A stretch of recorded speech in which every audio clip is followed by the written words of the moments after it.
নমস্কাৰ আজি বিশেষ এটা অৰ্ডাৰ কপি ওপৰত মই ভিডিঅ'টো বনাবলৈ ওলাইছোঁ যেটো আপোনাৰ সুপ্ৰিম কোৰ্ট অফ ইণ্ডিয়াৰ অৰ্ডাৰ হয় NIOS প্ৰাৰ্থী সকলৰ ওপৰত যি সকলে সম্ভৱতঃ কোনে ভুলকে বুজিছে অৰ্ডাৰ কপিটো তেওঁলোকৰ কাৰণে আপোনালোকে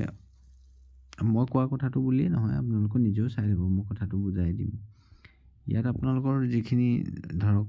কোনে কৈছে যে এতিয়া পৰা NIOS ভ্যালিড হৈ গ'ল বা এপ্লাই কৰিব পাৰিব এনেকুৱা ধৰণৰ তেওঁলোকে অকমান কথাটো বুজি ল'লে হ'ল বিশেষ একো নাই ওপৰৰ কিটা পইণ্টটো আপোনালোকে দেখিবই এই 3 নম্বৰ পইণ্টটো চাব ইয়াত লিখা আছে however to avoid any confusion we again clarify that the 18 months diploma obtained by such person who were in employment as on 2017 মানে 10/08 মানে 10 আগষ্টৰ 17 চনৰ 10 আগষ্টৰ আগত যিখিনিয়ে চাকৰি কৰি আছে তেওঁলোকৰ 18 মহীয়া ডিগ্ৰীটোৰ ওপৰত এটো ক্লাৰিফিকেশন দিছে আৰু who have completed the diploma course of 18 months মানে যি সকলে 2017 চনৰ 10 আগষ্টৰ আগত চাকৰি কৰি আছে মানে চাকৰি জয়েন কৰিছিলে আৰু তেওঁলোকৰে যি সকলে 18 মহীয়া কোৰ্সটো কমপ্লিট কৰিছে NIOSৰ ডিপ্লোমা সেই সকল মানুহৰ ডিপ্লোমা কোৰ্সটো ভ্যালিড হ'ব would be treated as valid diploma holder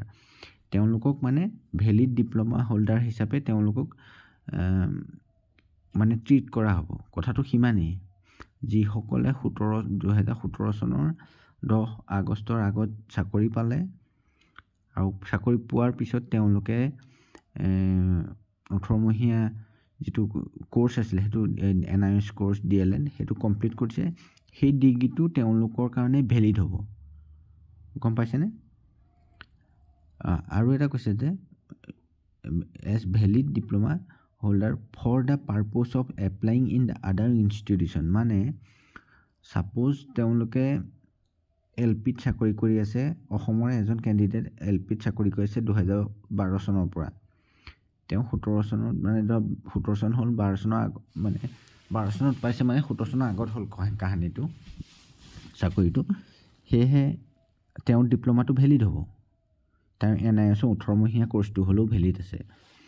আৰু তেওঁ এতিয়া যদি 2024 চনত এপ্লাই কৰিছে ME স্কুলৰ কাৰণে সেই ডিগ্ৰীটো দি পেলাই ডিপ্লোমাটো দি পেলাই তেতিয়া হলে তেওঁ ডিপ্লোমা সাৰ্টিফিকেটখন ভ্যালিড বুলি মানিব লাগিব ডিপাৰ্টমেন্ট বা চৰকাৰে কথাটো ইমানে তেওঁ প্ৰমোশনৰ ক্ষেত্ৰত হওক বা প্ৰমোশন হওক বা নতুন চাকৰি কাৰণে এপ্লাই কাৰণে হলো তেওঁলোকৰ ভ্যালিড হ'ব কাৰণ তেওঁ 2017 চনৰ আগতে এমপ্লয় আছিলে কথাটো হিমানে আৰু ইয়াত বিশেষ বুজিবলগীয়া নাই যদি আপোনালোকে কিবা কনফিউজন আছে নিজেও এবাৰ চাব পাৰে বা বেলেগ কোনোবা এই কাহিনীটো হল যে আপুনি মানে গোটেই পেৰাগ্ৰাফটো পঢ়ি চাব এটো ফুল ষ্টপ মাজত নাই কি এটো এটা বুলি পঢ়িব এই দুটা তিনটা ভাগ কৰি পেলাই পঢ়িলে আপোনালোকৰ দুটা মিনিং ওলাব যদি উপৰখিনি ভাবে যে 17 চনৰ আগৰ খিনি কাৰণে বেলেগ এটা তাৰ পিছত যে who have completed the diploma এইখনৰ পৰা যদি বেলেগকে হয় আকৌ বেলেগ এটা মিনিং ওলাব হেহে দুইটো গুটেটো এটা পেৰাগ্ৰাফ এটা মিনিংত পঢ়িও ভিডিওটো হিমানে আছিল ধন্যবাদ কালি গালি নাপাইবা আপোনালোকৰ হেই হোৱা কাৰণে NIOS ক্যান্ডিডেটে মই ভুলকে বুজাইছো বুলি আপোনালোকে কোনবা উকিল বা এনেকুৱা টাইপৰ কোৰ্টৰ লগত সম্পৰ্ক থকা মানুহ পঢ়িবলৈ দিলে এইটো বুজাই দিব ভালকে ধন্যবাদ